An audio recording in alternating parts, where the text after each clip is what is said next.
FC ทุกคนทาง Facebook และก็ YouTube เนาะวันนี้มาพบกับสองของเฮาเฟซ DCT เนาะถือว่า29อันเฮาจะบ่ได้กลับไปดินเนาะเพราะว่าโทรศัพท์เฮาเปเฟเนาะแล้วก็บ่จื้ออีเมลเนาะคือว่าจะมาบินทาง2ไม้เนาะแล้วก็จะเอาลงทาง2ไม้ฝากกดไลค์กดแชร์กดติดตามสองของเฮาคือเก่าเนาะถ้าอยากได้ข้อมูลอีหยังเนาะก็ฝากติดตามทางสองของเฮาเนาะเฮาสิมีประสบการณ์เล็กๆน้อยๆเนาะมานำเสนออันนี้มื้อนี้เฮาจะมาเสนอลำซูเปอร์เฮฟวี่ตัวนี้เนาะหลายคนถามเฮาว่าลำซูเปอร์เฮฟวี่นี่เป็นจังไดเนาะลำแบบใดลำทองหรือลำเหล็กหรือลำเลดอีหยังเนาะอันนี้ถือว่าเอาจิมาแกะให้เบิ่งเนาะลำอันนี้ก็ถือว่าเป็นลำของSTX ของประเทศสวีเดนเนาะว่าอันนี้แม่นว่าเวียดนามนำเข้าเนาะขอบลำนี่เนาะจะมีขอบลำแบบนี้เนาะแล้วก็มีทางปลายมีเกลียว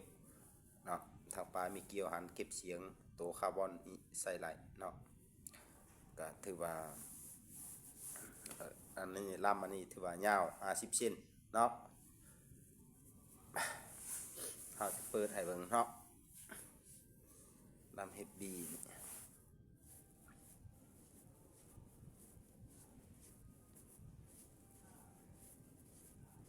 ฝาก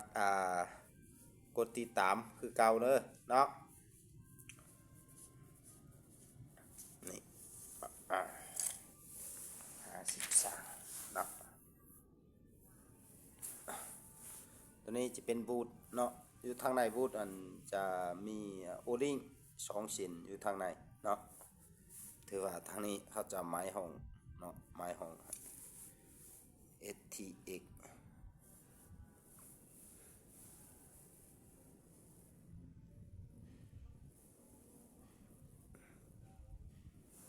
บ่อยากโฟกัสปานใดกล่องนี้เนาะเนาะใครอ่านภาษาอังกฤษเป็นก็อ่านเบิ่งเนาะเนาะ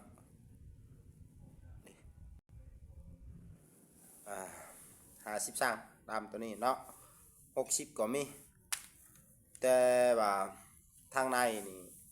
เป็นหาเกี่ยวเนาะตามหาเกี่ยวเป็นเลดเหลื่อมใสเนาะ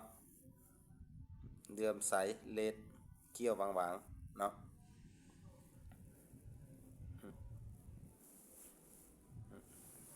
อ่า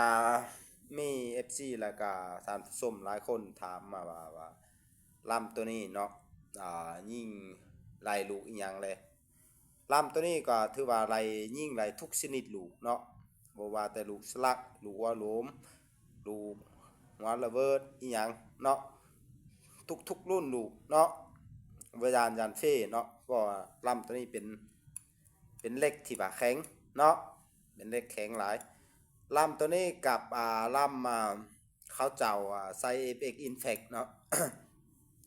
พวกฝรั่งอังกฤษประมาณนั้นเนาะใส่กับยิ่งกับ FX Impact ถือว่าส่วนหลาย FX Impact จะลำหา60ขึ้นไปเนาะ50นี่อาจจะหน่อยเนาะเพราะว่าช่วงหลังมันยาวเขาเจ้าก็เลยใส่แต่60ขึ้นไปเนาะแต่ว่าตัวนี้เขาเจ้าแต่งใส่เขาครอบลำนี่เนาะเขาเจ้าแต่งครอบลำนี่เข้ากับรถแฟกเตอร์ท็อป A เนาะเป็นที่ว่าน้ำลำที่ว่าลำสมัยแล้วก็แม่นเนาะมีความแม่นสูงยิ่งลูกสลักนี่ถือว่าโอ้สุดยอดเนาะยิ่งลูกหัวโหลมอีหยังก็ถึกดีเบิดตามเฮาทดลองเบิ่งผ่านมาเนาะเฮาก็เคยทดลองผ่านมาเฮายิ่งนี่ก็ส่วนหลายก็ใส่หัวโหลมเนาะหัวโหลมแล้วก็เป็นหัวโหลม218เนาะอยู่นี่เขาสิเฮ็ดเท่าใดนี่เนาะ22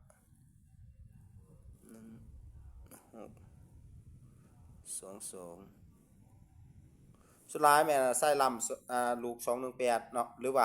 5.54เนาะจะมี 52ก็ได้เนาะแต่ว่า54นี่จะมีความแม่นยำกว่า52ฟันมาตามที่เราเคยใส่เนาะบ่ว่าแต่สลักหรือหัวโลมอีหยังก็แล้วแต่เนาะ52 54อีหยังก็แม่นถ้าใส่เป็น54มันจะห่มลมดีเนาะขับดีห่มลมดีลูกวินแห้งดีเนาะเที่ยงดีกว่า52เฮาแย่ลูกเข้าไปเนาะก็ยังจะอาซีเป็นลมๆหน่อยนึงเนาะแต่ว่ามาขับอยู่ปลายพี่เนาะถือว่าอันนี้เป็นลำของ Happy สำหรับการใช้งาน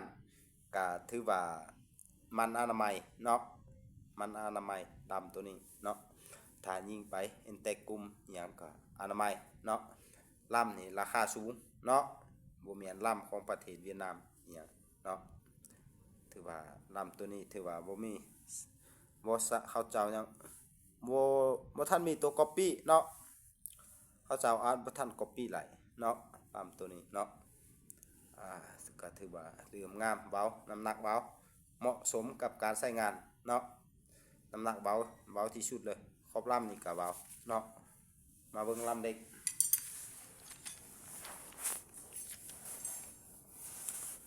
นี่มันหนักเนาะหนักฟิลึกนี่แต่45สร้างก็หนักเป็นกิโลเนาะข่าวกิโลพุ่นเลยเนาะลำเล็กเนาะแต่ว่า แต่ว่าก็ใช้งานดีอยู่แต่ว่ามันหักหนักเนาะหนักโผดตัวนี้ถือว่าน้ำหนักเบาเนาะแล้วก็ทนทานเป็นเหล็กแข็งเนาะ